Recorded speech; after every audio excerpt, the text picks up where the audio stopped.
दुस्साहस मुंशी प्रेमचंद। लखनऊ के नौबस्ते मोहल्ले में एक मुंशी मैकुलाल मुख्तार रहते थे। बड़े उदार, दयालु और सज्जन पुरुष थे। अपने पेशे में इतने कुशल थे कि ऐसा बिरला ही कोई मुकदमा होता था जिसमें वह किसी न किसी पक्ष की ओर से न रखे जाते हों।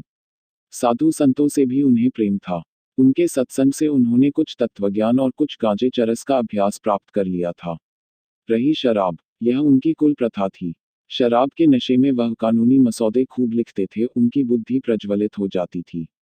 गांजे और चरस का प्रभाव उनके ज्ञान पर पड़ता था। दम लगाकर वह वैराग्य और ध्यान में तल्लीन हो जाते थे। मोहल्ले वालों पर उनका बड़ा रोब था, लेकिन यह उनकी कानूनी प्रतिभा का नहीं, उनकी उदार सज्जनता का फल था। मोहल्ले के एक केवान वाले और कहार उनके आज्ञाकारी थे, 100 काम छोड़कर उनकी खिदमत करते थे। उनकी माँ द्विजनित उदारता ने सबों को वशीभूत कर लिया था। वह नित्य कचहरी से आते ही अलगू कहार के सामने 2 रुपये फेंक देते थे। कुछ कहने सुनने की जरूरत न थी, अलगू इसका आशय समझता था। शाम को शराब की एक बोतल और कुछ गांज तथा चरस मुंशी जी के सामने आ जाता था। बस महफिल जम जाती। यार लोग आ पहुंचते। एक और मुवक्किलों की कतार बैठती, दूसरी ओर सहवासियों की। वैराग्य की और ज्ञान की चर्चा होने लगती। बीच बीच में मुवक्किलों से भी मुकदमे की 2-1 बातें कर लेते। 10 बजे रात को वह सभा विसर्जित होती थी। मुंशी जी अपने पेशे और ज्ञान चर्चा के सिवा और कोई दर्द सिर मोल न लेते थे। देश के किसी आंदोलन, किसी सभा, किसी सामाजिक सुधार से उनका संबंध न था। इस विषय में वह सच्चे विरक्त थे। बंद भंग हुआ, नरम गरम दल बने, राजनैतिक सुधारों का आविर्भाव हुआ, स्वराज्य की आकांक्षा ने जन्म लिया, आत्मरक्षा की आवाजें देश में गूंजने लगी, किंतु मुंशी जी की अविरल शांति में जरा भी विघ्न न पड़ा। अदालत और शराब के सिवाय वह संसार की सभी चीजों को माया समझते थे, सभी से उदासीन रहते थे। चिराग जल चुके थे। मुंशी मैकुलाल की सभा जम गई थी, उपासक जमा हो गए थे। अभी तक मदिरा देवी प्रकट न हुई थी। अलगू बाजार से न लौटा था। सब लोग बार बार उत्सुक नेत्रों से ताक रहे थे। एक आदमी बरामदे में प्रतीक्षा स्वरूप खड़ा था, 2-3 सज्जन टोह लेने के लिए सड़क पर खड़े थे, लेकिन लगू आता नजर न आता था। आज जीवन में पहला अवसर था कि मुंशी जी को इतना इंतजार खींचना पड़ा। उनकी प्रतीक्षाजनक उद्विग्नता ने गहरी समाधि का रूप धारण कर लिया था। न कुछ बोलते थे, न किसी ओर देखते थे। समस्त शक्ति यहाँ प्रतीक्षा बिंदु पर केंद्रीभूत हो गई। अकस्मात सूचना मिली कि अलगू आ रहा है। मुंशी जी जाग पड़े, सहवासीगण खिल गए, आसन बदलकर संभल बैठे, उनकी आंखें अनुरक्त हो गईं। आशा में विलंब आनंद को और बढ़ा देता है। एक क्षण में अलगू आकर सामने खड़ा हो गया। मुंशी जी ने उसे डांटा नहीं, यह पहला अपराध था, इसका कुछ न कुछ कारण अवश्य होगा। दबे हुए पर उत्कंठायुक्त नेत्रों से अलगू के हाथ की ओर देखा। बोतल न थी। विस्मय हुआ, विश्वास न आया। फिर गौर से देखा, बोतल न थी। यह अप्राकृतिक घटना थी, पर इस पर उन्हें क्रोध न आया। नम्रता के साथ पूछा, बोतल कहाँ है? अलगू आज नहीं मिली। मैकुलाल, यह क्यों? अलगू दुकान के दोनों नाके रोके हुए सुराज वाले खड़े हैं। किसी को उधर जाने ही नहीं देते। अब मुंशी जी को क्रोध आया, अलगू पर नहीं, स्वराज्य वालों पर। उन्हें मेरी शराब बंद करने का क्या अधिकार है? तर्क भाव से बोले, तुमने मेरा नाम नहीं लिया। अलगू बहुत कहा, लेकिन वहां कौन किसी की सुनता था। सभी लोग लौटे आते थे, मैं भी लौट आया। मुंशी चरस लाए। अलगू, वहां भी यही हाल था। मुंशी, तुम मेरे नौकर हो या स्वराज्य वालों के? अलगू, मुंह में कालिक लगवाने के लिए थोड़े ही नौकर हूं। मुंशी, तो क्या वहां बदमाश लोग मुंह में कालिक भी लगा रहे हैं? अलगू, देखा तो नहीं, लेकिन सब यही कहते थे। मुंशी, अच्छी बात है, मैं खुद जाता हूँ, देखूं किसकी मजाल है जो रोके। एक एक को लाल घर दिखा दूंगा। यह सरकार का राज है, कोई बदमिली नहीं है। वहां कोई पुलिस का सिपाही नहीं था। अलगू, थानेदार साहब आप ही खड़े सबसे कहते थे जिसका जी चाहे जाए शराब ले या पिए, लेकिन लौट आते थे, उनकी कोई न सुनता था। मुंशी, थानेदार मेरे दोस्त हैं, चलो जी ईदू चलते हो।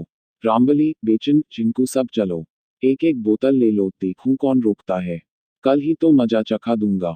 मुंशी जी अपने चारों साथियों के साथ शराबखाने की गली के सामने पहुंचे तो वहां बहुत भीड़ थी। बीच में 2 सौम्य मूर्तियां खड़ी थी। एक मौलाना जामिन थे जो शहर के मशहूर मुज्तहिद थे, दूसरे स्वामी घनानंद थे जो वहां की सेवा समिति के संस्थापक और प्रजा के बड़े हितचिंतक थे।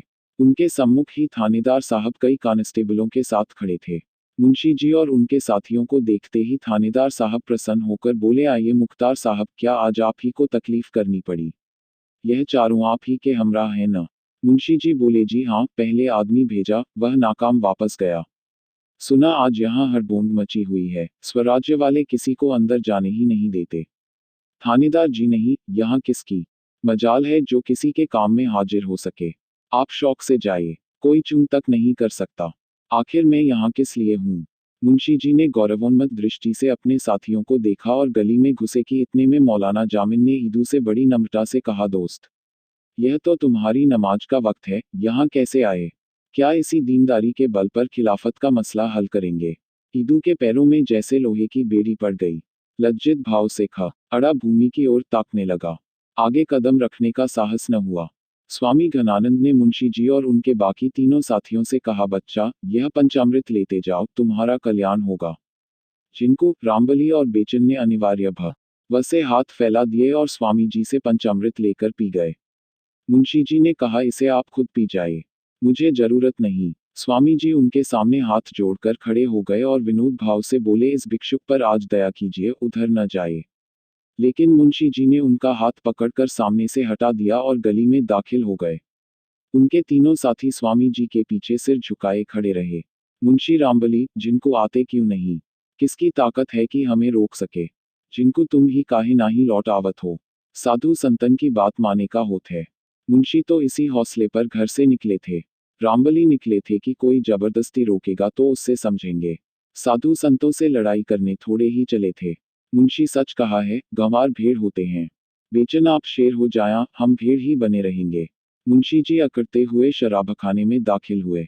दुकान पर उदासी छाई हुई थी, कलवार अपनी गद्दी पर बई था, ऊँघ रहा था। मुंशी जी की आहट पाकर चौंक पड़ा, उन्हें तीव्र दृष्टि से देखा मानो यह कोई विचित्र जीव है, बोतल भर दी और ऊँघने लगा।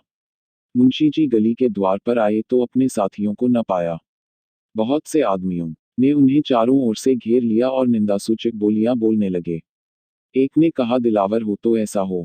दूसरा बोला, शर्मचे कुत्तीस्त की पेशे मर्दां विवाद, मर्दों के सामने लज्जा नहीं आ सकती। तीसरा बोला है, कोई पुराना पियक्कड़ पक्का लतियल। इतने में थानेदार साहब ने आकर भीड़ हटा दी। मुंशी जी ने उन्हें धन्यवाद दिया और घर चले।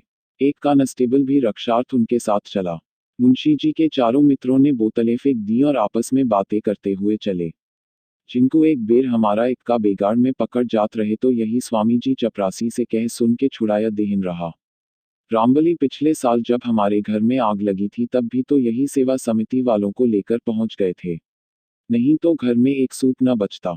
बेचन मुख्तार अपने सामने किसी को गिनते ही नहीं। आदमी कोई बुरा काम करता है तो छिप के करता है, यह नहीं कि बेहाई पर कमर बांध ले। जिनको भाई पीठ पर छे को की बुराई न करे चाहिए, और जौन को छुए पर आदमी बड़ा इकबाली हो, उतने आदमियन के बीच माँ कैसा घुसत चला गवा। रामबली, यह कोई इकबाल नहीं है। थानेदार न होता तो आटे दाल का भाव मालूम हो जाता। बेचन, मुझे तो कोई 50 रुपये देता तो भी गली में पैर न रख सकता। शर्म से सिर ही नहीं उठता था। ईदू इनके साथ आकर आज बड़ी मुसीबत में फंस गया। मौलाना जहां देखेंगे वहां आड़े हाथों लेंगे।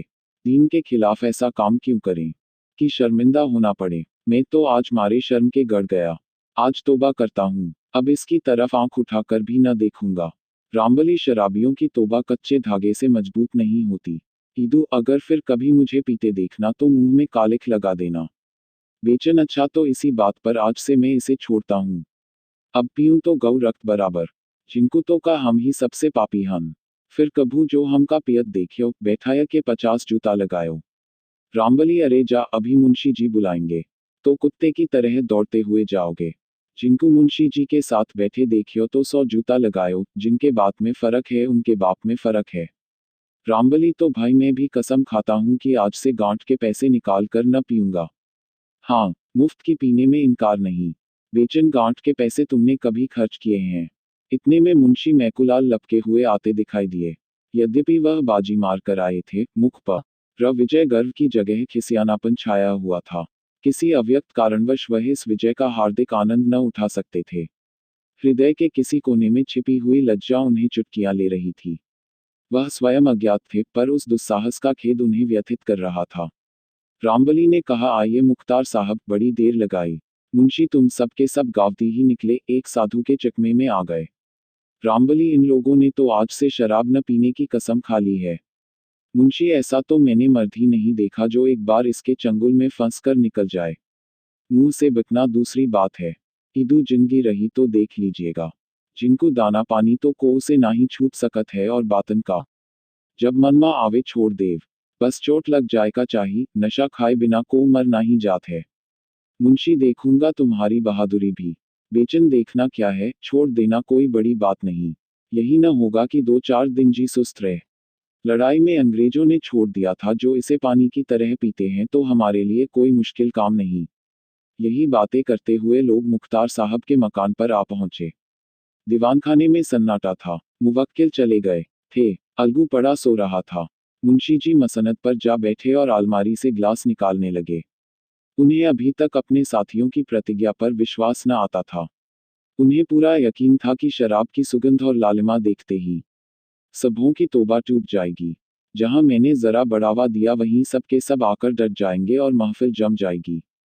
जब ईदू सलाम करके चलने लगा और झिंकू ने अपना डंडा संभाला तो मुंशी जी ने दोनों हाथ पकड़ लिए और बड़े मृदुल शब्दों में बोले, यारो, यूं साथ छोड़ना अच्छा नहीं। आओ जरा आज इसका मजा तो चखो, खासतौर पर अच्छी है। मुंशी अजी, आओ तो इन बातों में क्या धरा है।